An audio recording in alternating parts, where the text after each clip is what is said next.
රාගයෙන් මුලා වෙලා තම තමන්ගේ හිත රාගයට යට වුණාට පස්සේ තනි තනියෙන් තම තමන් කරන දේවල් දැක්කොත් හිතුවොත් චී කියලා හිතෙන තරම් යම් දවසක ඒ රාගේ චී කියලා ඇත්තටම හිතලා නම් විරාගී වෙන්න ඒ සිතවිල්ල වටිනවා. රාගෙන් හිතපු සිතවිලි ලක්ෂයකට වැඩිය ඒ සිතවිල්ල වටිනවා විරාගී වෙන්න.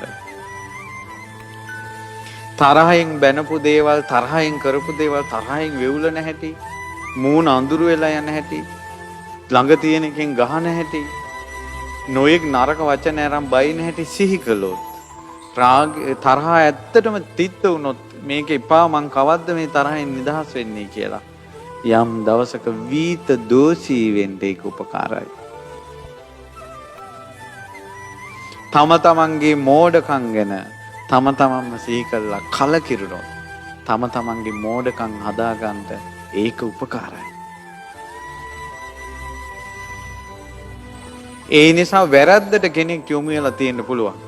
මහා බෝධිසත්වෝ පවාර ගණිකාවක් ළඟට ගිහිල්ලා සංසාරේ කහවණු 10 දිදි හිටියා. මාට්ටු වුණා දවසක බෙල්ලෙන් එළියට දාලා ගදලා දාලා මාට්ටු වෙනවා නම් හොඳයි.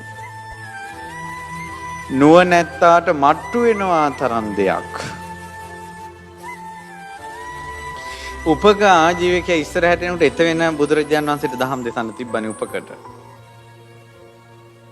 කාරණා දෙකක් නිසා ධර්මයේ දේශනා කළේ නැහැ. එකක් ඉස්සල්ලාම බණහන පිරිස වෙනයි. අනිත් එක තමයි උපකට ඥානෙ එන්නේ මට්ටු වෙන්න ඕන ගෑනුවෙක්ගෙන්. ඒ නිසා උපක එක හිතවත් වෙලා උපක යැවුවා.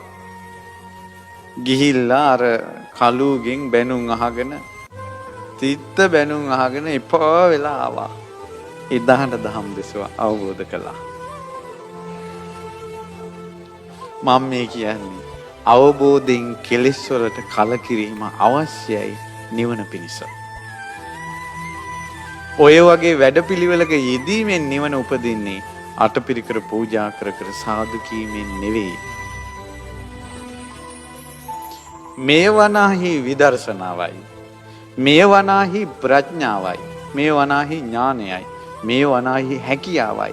කෙලෙස් වලට ගරහන්න පුළුවන් බව. පින්කමකට ගිහිල්ලා නම කියවෙන්නේ නැතකොට මගේ නම කිව්වේ නෑ කියලා හිතනවට වැඩිය හොඳ නැද්ද? මගේ නමට මං කොච්චර ආසා වෙලාද මෙතන.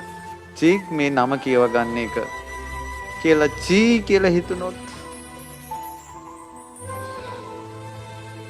සංසාර ඒව පුරුද්දට යනවා. ඊට පස්සේ ඉක්මනට කෙලෙස් අත්හරින්න පුළුවන්. උදාහරණයක් ගත්තොත් සාරිපුත්තයන් වහන්සේ ඔහොම කලකිරිලා තිනවනේ සසරේ කෙලෙස් වලට. ඒතර කෙලෙස් වලට කලකිරීම ගැන කවර කතාවද? උන්වහන්සේ නිකෙලෙස් වෙලා ඉන්න ජීවිතේ. රහතන් වහන්සේ නමක් වුණ ජීවිතේ. උන්වහන්සේ කැවුම් වළඳනකොට එක උන්වහන්සේ නමක් කිව්වා කැවුම් වලට ආස නැත්තේ කවුද ඉතින් කියලා. මෙහෙම කාටට මේ ගන්නට උන්වහන්සේ වළඳන්ට උඩට ගත්ත කැවුම් ගෙඩිය එහෙම්ම තිබ්බා. පිරිනිවන් පානකල් කැවුම් වළඳලා නැහැ.